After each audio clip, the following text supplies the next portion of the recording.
Il a fallu un peu de temps depuis sa mise en service en avril 2010, mais cette fois, c'est fait. La médiathèque de Gorges, au fil des mots, a été inaugurée. À l'origine, en 1997, la commune rachète un ancien chai devenu une friche délabrée. Après réflexion sur le devenir de cette friche, il paraissait judicieux d'y installer notre future médiathèque. La population augmentant, la bibliothèque devenant caduque et limitée en espace, à l'époque une surface autour de 60 mètres carrés, je crois.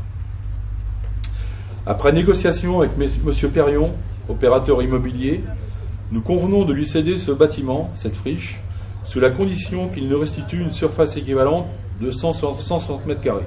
C'était la surface de l'immeuble au sol. Clos et couvert.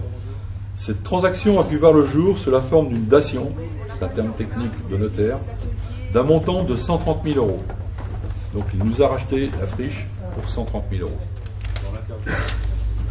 Et il nous restituait les 160 mètres carrés de bâtiment, clos couvert.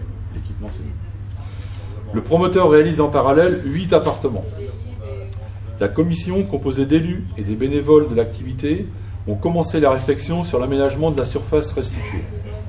Nous avons bénéficié dans notre travail du concours très professionnel de Mme Fabar, directrice de la bibliothèque départementale, que je remercie encore, qui a validé le projet proposé par le cabinet d'architecte Benoît Paquier. La métamorphose en a été remarquable et offre aujourd'hui un outil de communication et d'échange performant, et je tiens à les en remercier. Le coût total du projet, y compris le mobilier, s'élève à 113 609 euros, avec une subvention du Conseil général de 33 000 euros, soit près de 35%. Les travaux ont été réalisés par les entreprises locales, que je salue au passage. Je n'en ai pas vu, ils ont été invités, je ne les ai pas aperçus. Nous avons recruté pour l'activité Amélie Bonnet, à temps partiel. Aujourd'hui, 20 bénévoles assurent les permanences et participent aux animations. En une année, la fréquentation a progressé de 287 lecteurs. Des animations ont pu voir le jour, vers la petite enfance, avec les assistantes maternelles, l'accueil des moyennes sections et petites sections des écoles une fois par mois sur le thème du jardin, la création de l'heure du conte le premier mercredi du mois, la participation au prix littéraire départemental, Lire ici et là, organisé par la BDLA, destiné aux classes de CE2 des 3 écoles primaires. Un prix des lecteurs de Gorges, intergénérationnel, en partenariat avec le Bon Vieux Temps et le lycée Charles Péguy. D'autres actions vers la maison de retraite du Bon Vieux Temps, prêt de livres, lecture à voix haute. Participation au concours de nouvelles en partenariat avec l'Office de tourisme de la vallée de Clisson. L'appui de la BDLA apporte une qualité et une variété dans l'animation remarquable. Aujourd'hui, vous le constatez, l'activité est multigénérationnelle.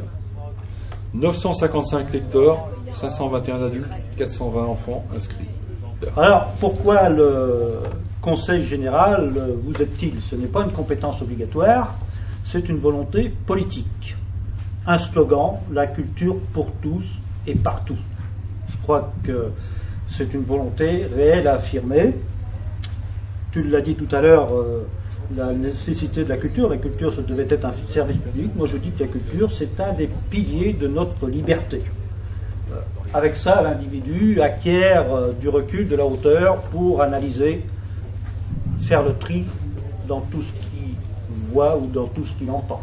Et je crois que c'est une richesse pour l'ensemble de nos communes. C'est une richesse pour nos jeunes. Quand j'imagine les jeunes là, au compte, en bas, dans le petit espace, c'est extraordinaire. Donc, je pense vraiment que l'éducation commence par la lecture en tant que telle, et puis l'ouverture par la lecture au monde. Et ça, je crois que c'est vraiment ce que chaque maire devrait faire, mais ça se multiplie énormément. À noter que la médiathèque en 2010 possédait 4505 ouvrages et 21 magazines, et qu'elle a acquis 362 documents.